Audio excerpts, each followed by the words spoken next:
Meus irmãos, damos graças a Deus por mais uma oportunidade de estarmos reunidos para estudar a Sua palavra. Seguimos firmes na nossa série de exposições na primeira carta aos Tessalonicenses. Esta série tem o tema geral chamado Fiel.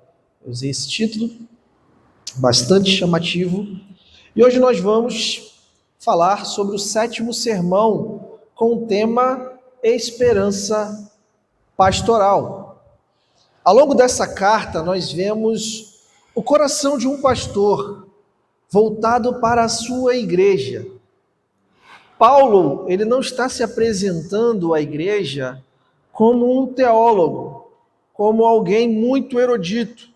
Paulo está se apresentando a essa igreja como um pastor que ama as suas ovelhas.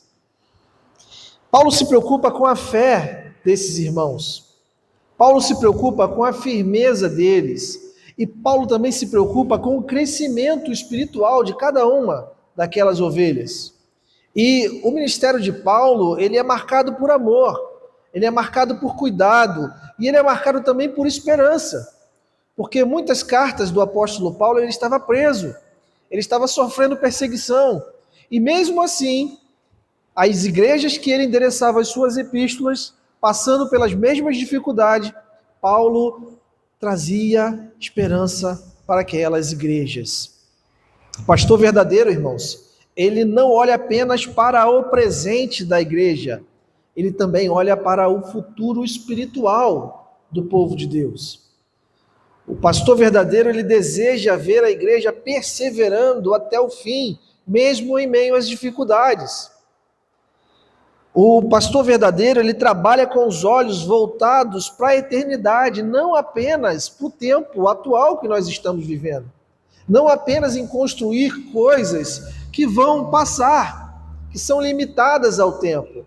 O pastor espiritual, ele olha para a eternidade. Ele quer gerar nas ovelhas frutos eternos.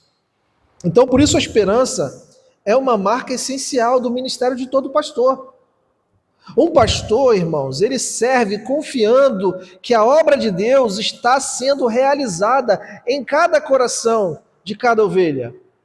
E ele sabe que o crescimento espiritual não depende do esforço dele, não depende só do intelecto dele, mas depende unicamente da graça de Deus operando por meio da palavra. Amém? Então, quando a palavra ela é ensinada, o Espírito Santo ele faz a obra. Essa é uma das marcas do ministério do apóstolo Paulo. E no texto hoje nós vamos ver que Paulo, ele ainda vai abrir mais o seu coração pastoral para aquela igreja. Porque ele vai expressar saudade. Ele vai expressar o seu desejo de reencontrar a igreja e de sua esperança em Deus. Paulo mostra que o ministério verdadeiro, de fato, é marcado por amor, é de fato marcado por perseverança. E Paulo vai nos ensinar como um pastor deve agir quando ama o povo de Deus. Então eu convido vocês a abrirem as suas Bíblias. Vamos ler junto o texto base dessa noite, que está em 1 Tessalonicenses, capítulo 2, 17 ao 20.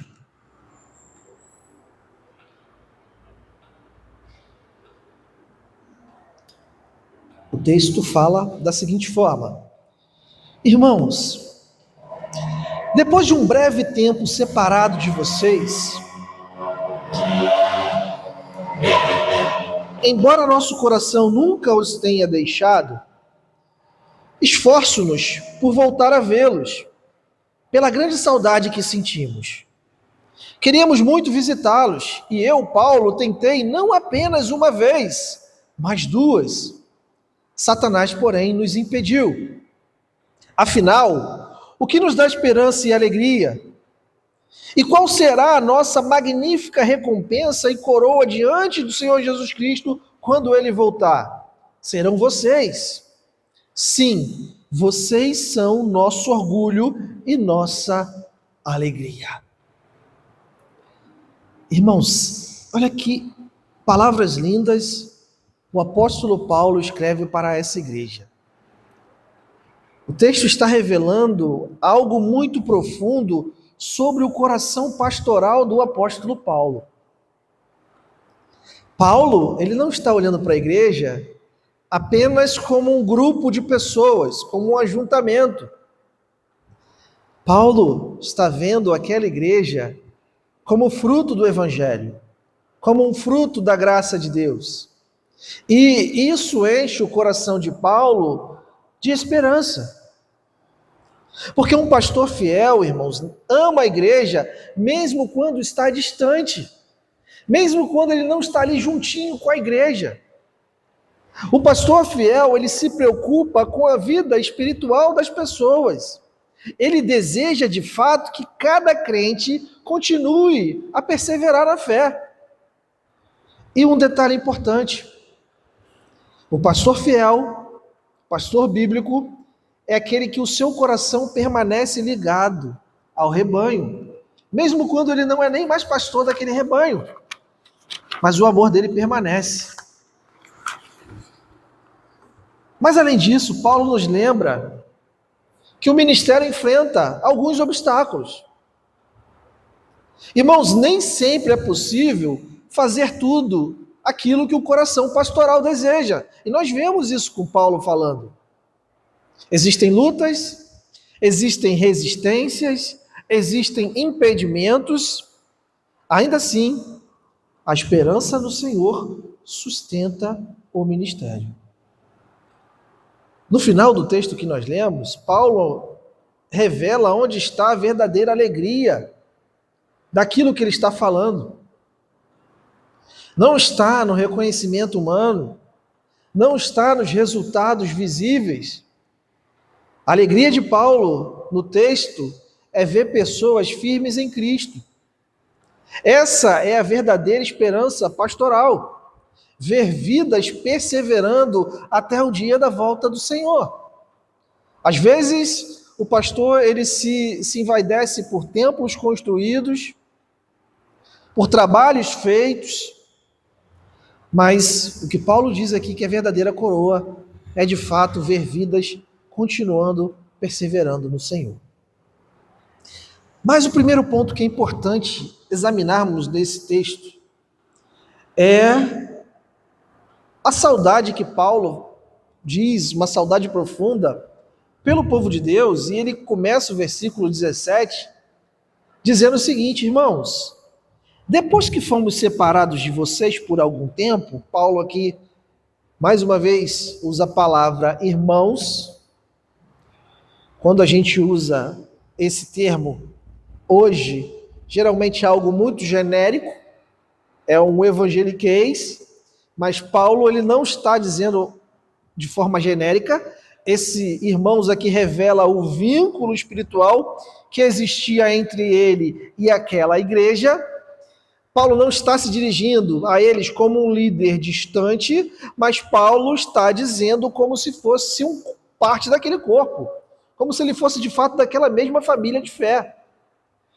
Irmãos, isso mostra para a gente que o ministério pastoral, ele nasce de relacionamento, não apenas de função.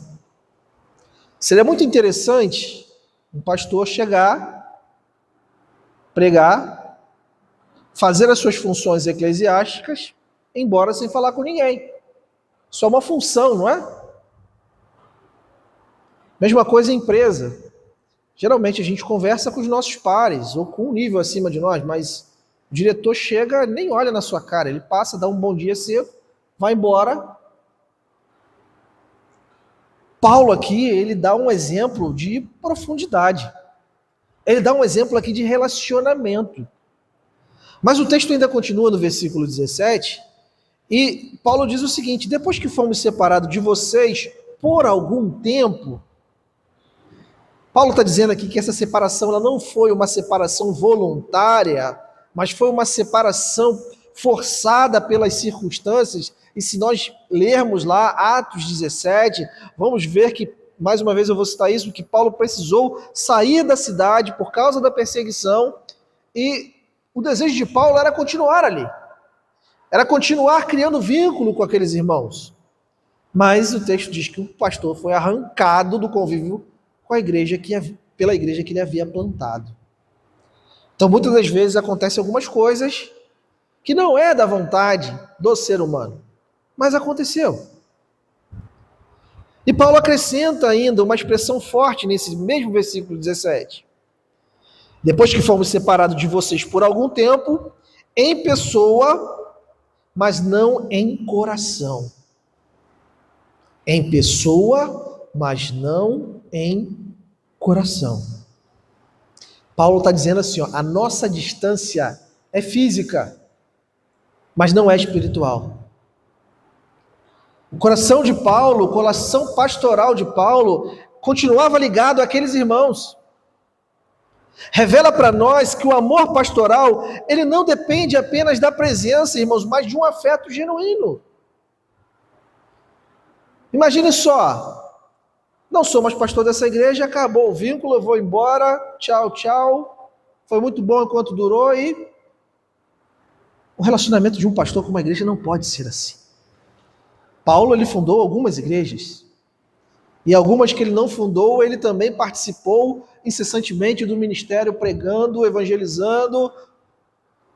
E Paulo, ele demonstra, de fato, um amor pastoral por aqueles irmãos. Mas no mesmo versículo 17, em seguida ele afirma: nós esforçamos ainda mais para vê-los novamente. Paulo está dizendo aqui até no plural, porque no início do texto ele vai dizer que ele não estava sozinho. Tinha alguns outros irmãos com ele. A saudade ali produziu ação, produziu um desejo de reencontro. Se notarmos, irmãos, o pastor verdadeiro, ele não se torna indiferente quando está distante da igreja. Pelo contrário, o amor aumenta. O desejo de cuidado, o desejo de proximidade precisa aumentar. Mas aí o versículo conclui com Paulo dizendo: pois desejávamos muito isso. Olha a intensidade do sentimento pastoral do apóstolo Paulo. Em desejar muito ver aquela igreja, em estar com aqueles irmãos. E a gente precisa também colocar, irmãos, não só a questão geográfica, mas a questão também de perseguição. Paulo também era um homem que onde ele chegava, algumas pessoas já o conheciam. Então ele não era uma pessoa que podia andar livremente em alguns locais.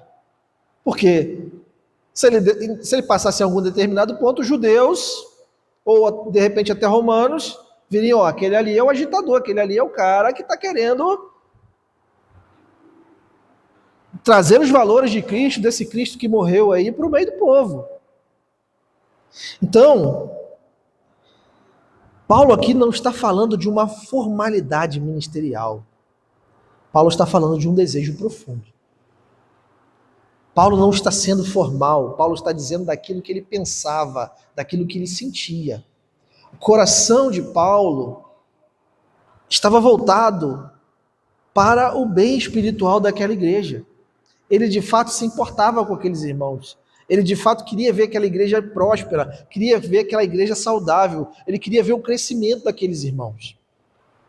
E esse versículo 17 nos mostra que o ministério verdadeiro, ele é marcado por um amor real pelo povo de Deus. Então é impossível, irmãos, dizermos que amamos a Deus se não amamos a igreja de Cristo. Porque quando eu vejo alguém fazer algo à igreja de Cristo, aí eu vejo um problema. Cristo morreu pela sua igreja. A igreja é a noiva de Cristo. Precisamos zelar por ela. É como eu disse alguns domingos atrás. Falem mal de mim, mas não falem mal da igreja. Não falem mal da igreja, porque a igreja é o corpo de Cristo. Cristo morreu pela sua igreja. E quando você fala mal da igreja, você está falando de você mesmo. Essa é a grande questão. E Paulo aqui mostra que, de fato, ele ama a igreja. Ele vê que as pessoas pertencem ao Senhor e que as pessoas precisam ser cuidadas. Aí, às vezes a gente fala assim, mas naquela igreja ali tem alguma pessoa que me maltratou. Teve alguma pessoa que fez isso ou que fez aquilo que eu não gostei. Mas ainda assim, Cristo morreu por essa pessoa. E se alguém nos machucou, o que a gente tem que fazer, irmãos? O que a gente tem que fazer? Perdoar. Uma vez? 70 vezes 7. Olha como a gente esquece muitas das vezes de coisas tão básicas. Aí a gente se entristece com a igreja, a gente se entristece com os irmãos. Mas o texto não está falando disso. O texto está dizendo que quando há amor pastoral verdadeiro, a igreja ela nunca está apenas na memória, ela está no coração. Porque às vezes a gente lembra de algumas coisas porque a gente viveu aquilo, não é? Mas aquilo não está no nosso coração, aquilo está apenas na nossa memória. Ontem mesmo eu estava conversando com Deisiane algumas coisas à noite, aí eu vi alguma coisa sobre um orelhão, né? Aí eu lembrei que no bairro que eu morava só tinha um orelhão. Aí minha mãe, a de São Luís, ela saía com a gente, 4 filhos, à noite, às vezes domingo, 10 horas da noite, para ligar para os parentes dela, que era um pouco mais barato, a fichinha demorava mais assim se acreditava, né? E chegava lá, aí eu mostrei até no Google a imagem do local onde tinha o orelhão e tal, com 4 crianças, um frio, e chegava no orelhão 10 horas e ainda tinha gente na fila, e as pessoas tudo ouvindo as conversas. Mas isso é uma memória. Eu gosto de lembrar disso, mas significa que eu quero voltar lá. Hoje é muito mais fácil. Você está em casa, pega o seu celular, pega o WhatsApp, faz uma chamada de vídeo. Não é mais fácil? A gente tem saudade, a gente tem aquela memória afetiva de algumas coisas que aconteceu. Mas, irmãos, criança, sair no frio, um domingo à noite, isso não é algo que a gente queira passar novamente. Então, às vezes, também temos algumas memórias com igreja que estão apenas na nossa mente, não no nosso coração. E a gente precisa amar a igreja de Cristo, porque Cristo morreu por ela. E o segundo ponto que Paulo ensina aqui é que é de uma perseverança firme, apesar da oposição. Irmãos, é muito difícil lidar com oposição. É muito difícil. Principalmente quando é uma oposição que nos persegue. Principalmente quando é uma oposição que fala mal da gente, que não quer o nosso bem, que nos vê como inimigo, não como adversário. Aí Paulo vai dizer no versículo 18: queríamos visitá-los. Então aqui o desejo de reencontro não ficou apenas no sentimento. A gente sente que a gente precisa visitar alguém, mas não temos condição. A pessoa mora muito longe. O texto que revela que havia uma intenção concreta de Paulo de voltar naquela igreja.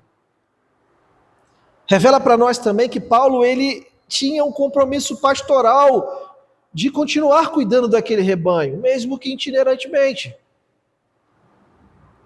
Mas, em seguida, ele afirma: e eu, Paulo, tentei fazê-lo mais de uma vez, ou seja, não foi só uma vez. Paulo algumas vezes tentou voltar àquela cidade. Paulo enfatiza para aqueles irmãos: eu não estou aí, não é porque eu não quero, eu tentei. E não foi uma vez, foi mais de uma vez. Ele tentou mais de uma vez retornar a Tessalônica, de fato.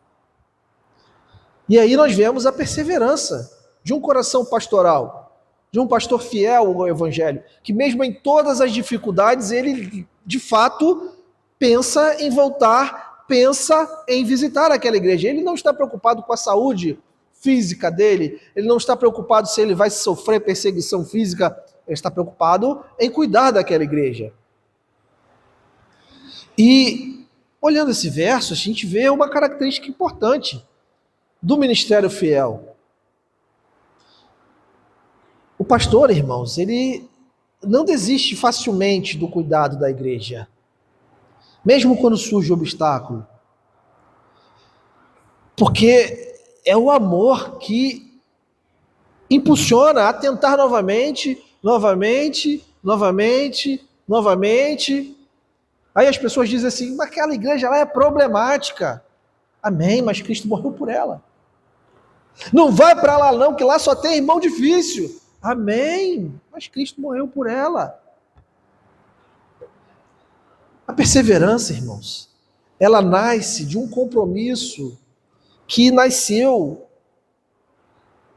exatamente por tudo isso que eu estou falando, pelo sacrifício de Cristo. Nosso compromisso com o povo de Deus. Então, o compromisso não é com nós mesmos, é um compromisso com o nosso Deus. Então, Paulo aqui, ele está, de fato, ensinando à igreja que precisamos perseverar. Mas ainda no versículo 18, ele faz uma revelação surpreendente. Que tentou visitar, mas Satanás nos impediu. Paulo aqui está reconhecendo que havia, de fato, uma oposição espiritual real. Eu não sou pentecostal não, irmãos, mas nem toda dificuldade no ministério é apenas circunstancial. Existe uma batalha espiritual, de fato, contra o avanço do evangelho. Isso eu lembro de um concílio que eu fui, lá para as bandas de Rio Bonito, e perguntaram ao candidato se ele acreditava no diabo. E fizeram essa pergunta capciosa para ele, porque sabia que ele era amante da teologia liberal. Aí ele falou, não, eu não acredito nisso não. Aí os pastores se reuniram e falaram, não, a gente não pode aprovar esse candidato. Ele está dizendo que ele não acredita que o diabo existe e etc. Aí um pastor pegou e levantou e disse assim, olha, vamos aprovar o candidato. Se ele não acredita, vai chegar um momento que ele vai ter que acreditar. Porque ele vai ver uma oposição ferrenha contra ele. E aí ficou isso marcado, foi até um escândalo na época, etc. Quando Paulo menciona Satanás, Paulo aqui, ele não está demonstrando medo. Ele está demonstrando discernimento. Porque eu vejo também algumas pessoas que ao citar o inimigo, que ao citar Satanás, o citam como se ele tivesse poder. Tem igreja que fala mais no diabo do que em Deus. O cara começa a oração falando no diabo, porque o diabo, que levanta para cair, e que não sei o quê, e que não sei o que lá. Paulo aqui, ele só fala da existência dele. Paulo aqui não demonstra medo, não dá um superpoder a ele, Paulo só está dizendo que ele entende que o inimigo tenta atrapalhar a obra de Deus. Que o objetivo do inimigo é enfraquecer a comunhão e impedir o fortalecimento da igreja. Irmãos, a oposição espiritual sempre tenta interromper o cuidado pastoral. E aí, quando a gente vê coisas simples acontecendo, a gente precisa ter alguns cuidados. Na semana que planejamos fazer a nossa semana de oração, aconteceu uma situação. E eu falei para o irmão, o irmão vai participar da semana de oração. Pastor, não vou participar mais. Irmão, ora, você acha que o inimigo está feliz porque a igreja vai se reunir para orar? O irmão parou, realmente, pastor. Às vezes nós acabamos dando lugar a essas coisas na nossa vida. Ele tenta nos parar, mas ele não pode nos parar. Em algum momento, pode ser que aconteça, mas mesmo assim, Deus é Deus. A presença da oposição não destrói a esperança de Paulo. Pelo contrário, revela que o ministério de Paulo faz parte de uma guerra espiritual. O servo de Deus, ele precisa continuar firme, sabendo que o Senhor governa todas as coisas. Então, a perseverança aqui pastoral de Paulo permanece porque a obra pertence a Deus e não a ele. Amém? Às vezes a gente pensa que a obra é nossa. Às vezes a gente pensa que as coisas estão na nossa mão. Às vezes a gente pensa que as coisas vão acontecer da forma que a gente quer e da forma que a gente planeja. Mas o texto está mostrando aqui que não é bem assim. Mas fato é que nada foge do controle absoluto de Deus. E aí nós chegamos ao ponto 3, que fala de uma alegria futura na perseverança da igreja.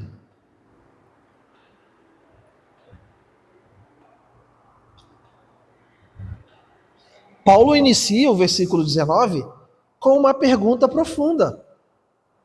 Afinal, qual é a nossa esperança, nossa alegria e a coroa de que nos orgulhamos na presença do nosso Senhor Jesus quando Ele voltar? Paulo aqui levanta os seus olhos para o futuro. Ele olha para o dia da volta de Cristo. O ministério pastoral, ele é vivido no presente, mas ele é orientado pela eternidade. Às vezes, nós queremos viver o presente sem olhar para o futuro. Não olhar para o futuro, na verdade a gente não tem que olhar para o futuro, a gente tem que olhar para a eternidade. Porque o futuro é amanhã. O futuro é daqui a 2 segundos já está acontecendo. Nós precisamos olhar para a eternidade. Pensar a eternidade. Ministrar pensando na eternidade. Os nossos ensinos, todos os nossos trabalhos na igreja precisam ser de acordo e baseado na eternidade. Às vezes a gente pensa que a gente vai ficar aqui o resto da vida. A grande verdade é essa. E a expressão esperança aqui aponta para aquilo que sustenta o coração de Paulo, o coração do pastor. E ele cita aqui a alegria, revela a satisfação espiritual do ministério. Irmãos, eu acho que nada pode ser mais alegre, mais feliz para um pastor do que vidas crescendo em conhecimento, em santidade, em graça, do que simplesmente construir uma parede, do que simplesmente fazer uma obra. Já vi pastores dizer assim, cheguei na igreja, a igreja era pequenininha, saí de lá, deixei o igrejão. Tá, mas e as pessoas? Cheguei na igreja, tinha 30 membros, e agora tem 100, tem 300. Amém. A igreja tem que crescer. Mas a qual custo? Não estou lutando, irmãos, contra o crescimento da igreja, tá? A igreja tem que crescer. As pessoas precisam ser evangelizadas. Mas qual é a forma disso? Precisamos fugir do pragmatismo.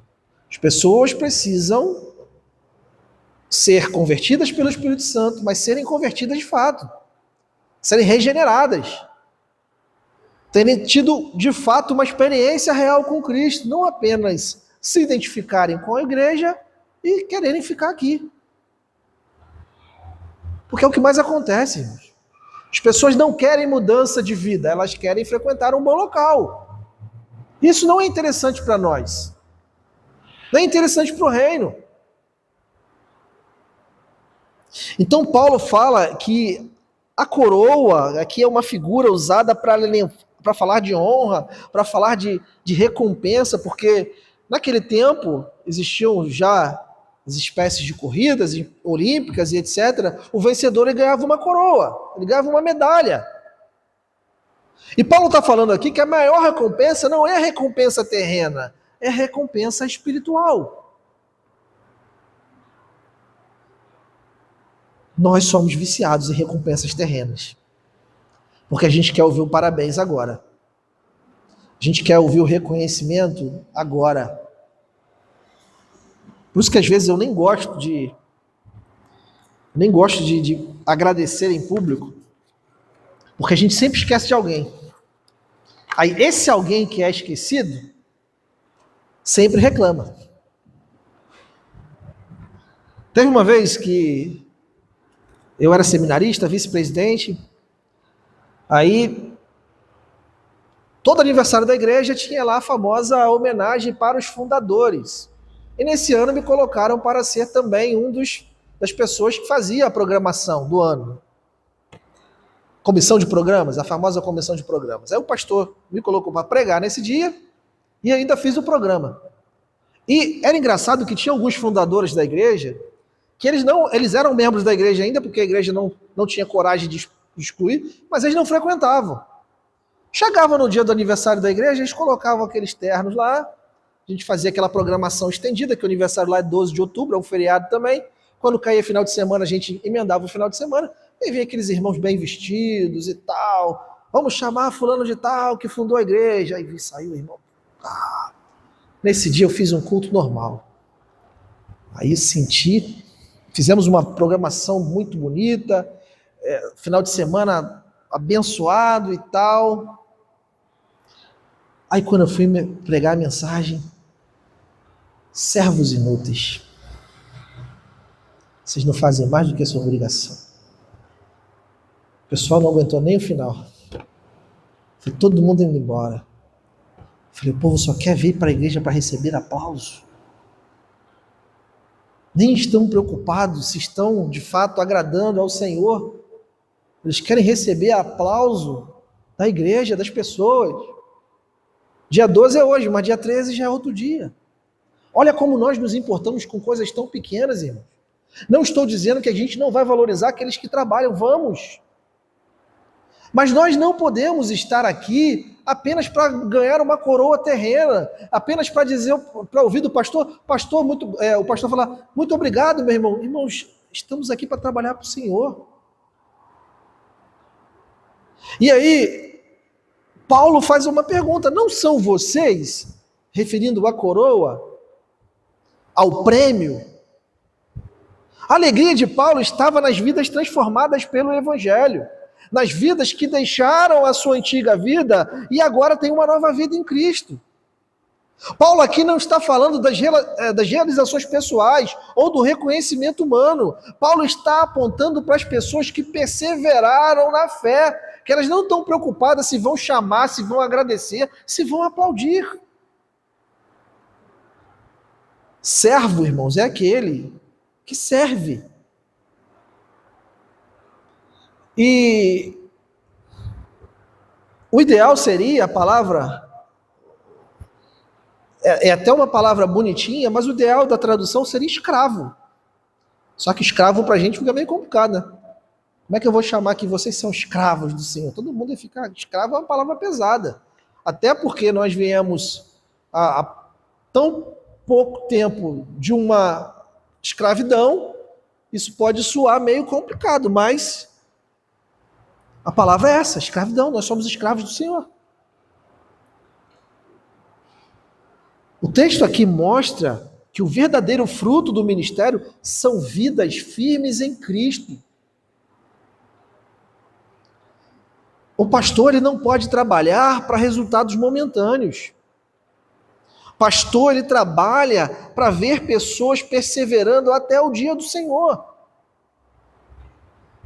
Sabe qual é o objetivo final do trabalho?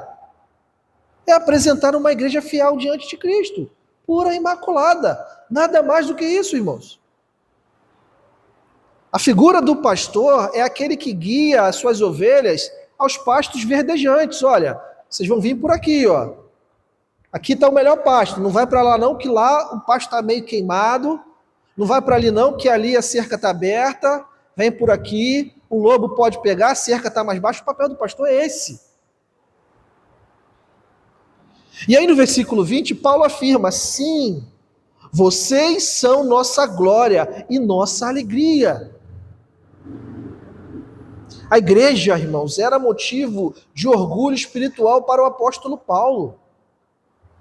Não um orgulho pecaminoso onde Paulo pensava assim, olha que igreja linda eu formei.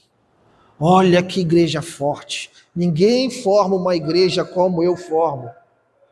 Era uma satisfação santa na obra que Deus fez através da vida dele. Então Paulo via na perseverança daqueles irmãos a evidência que a graça estava atuando naquela igreja. E é difícil, irmãos. É difícil perseverar. Porque muitas das vezes nós nos importamos com coisas tão bobas. Nós nos importamos com coisas tão pequenas, tão medíocres. Ah, o irmão falou isso para mim. Ah, o irmão falou aquilo para mim. Ah, eu não vou na igreja não, porque o pastor não me chama para cantar. O pastor não me dá oportunidade. Ah, eu queria tanto cantar, eu queria tanto isso. Irmãos, a gente precisa estar aqui para servir. Esse é o ponto.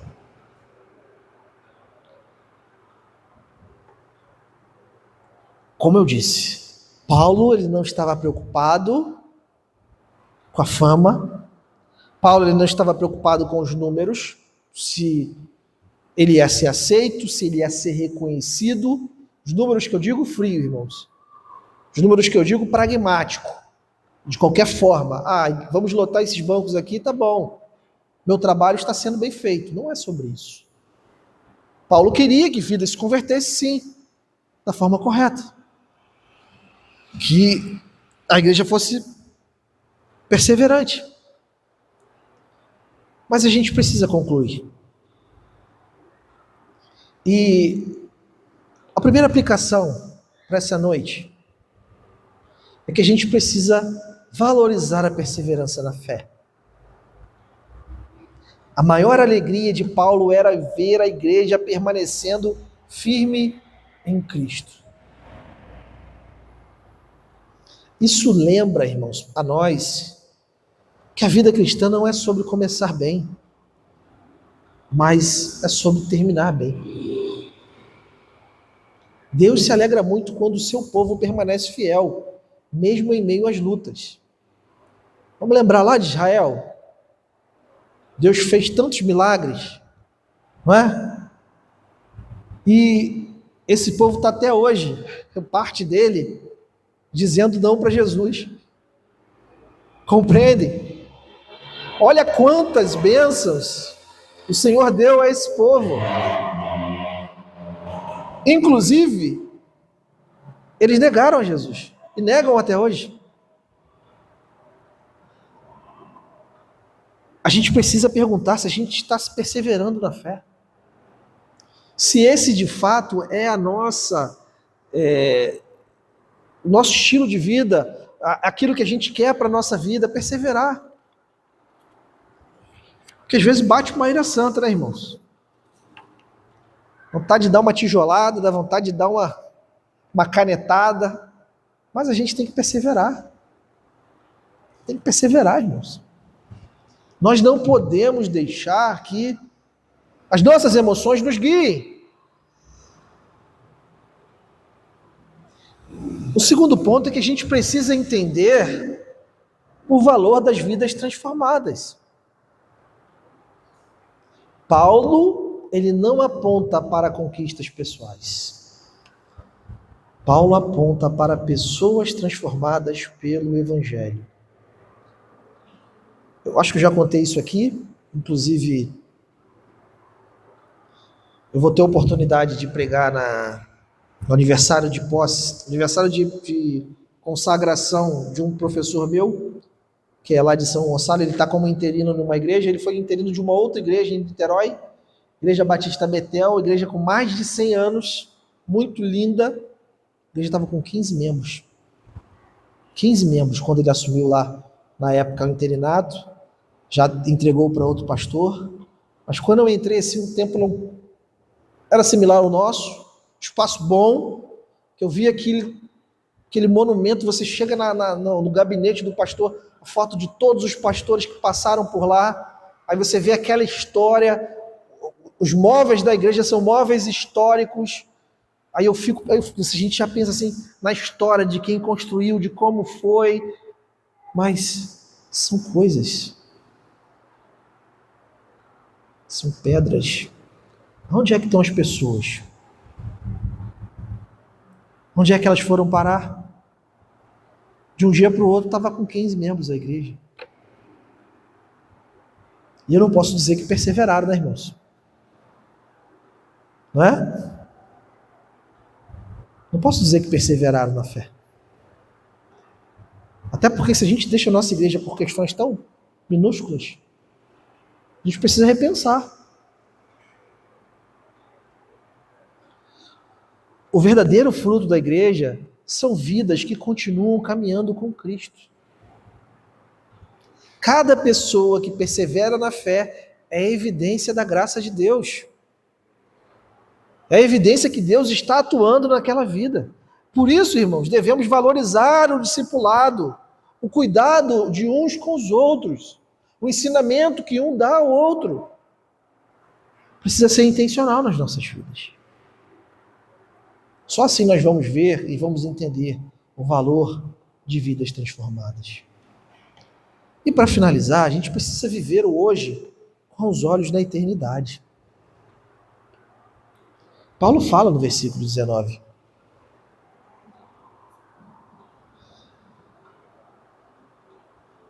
Quando a gente olha, ou melhor, quando a gente vive olhando para a eternidade, a gente entende que um dia nós vamos estar diante de Cristo. E qual é o nosso galardão que recebemos aqui? O que nós vamos apresentar diante dele? A gente precisa, irmãos, viver olhando para a eternidade. Não significa que a gente vai deixar o presente, não significa que a gente vai deixar de planejar o amanhã, mas significa que o que eu faço no presente precisa ter um efeito na eternidade. O meu planejamento para o amanhã precisa ter um efeito na eternidade. Quando a gente pensa só aqui, vai passar. Talvez você lembre agora, eu peço para você lembrar o melhor dia da sua vida. Aí você vai lembrar, quando eu fiz 15 anos, eu tive uma festa assim, assim, assado. Quanto tempo faz isso? Conquistei aquele emprego. Quanto tempo faz isso? Já passou. Mas aquilo, o que nós fazemos para Cristo, vai reverberar na eternidade.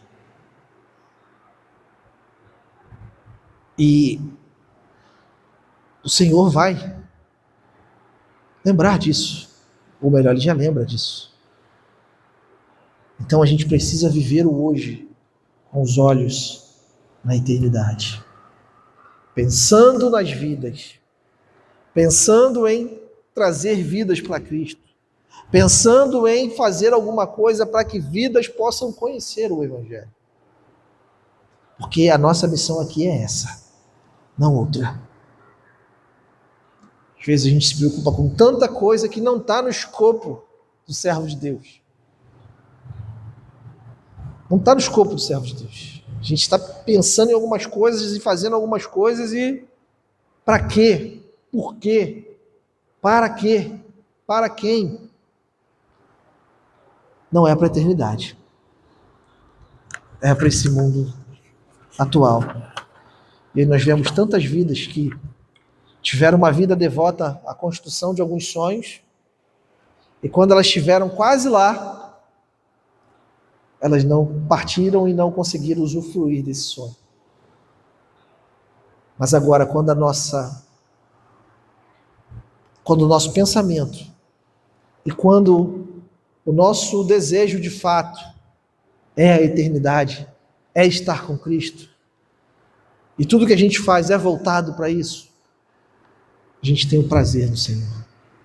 A gente sabe o que a gente está fazendo tem um peso eterno. E de fato seremos recompensados por isso. Porque a vida é um rápido vapor que se desvanece.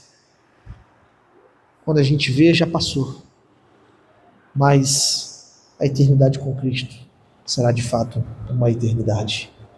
Que Deus nos abençoe, que Deus nos dê uma noite abençoada. Vou pedir para que você se coloque de pé.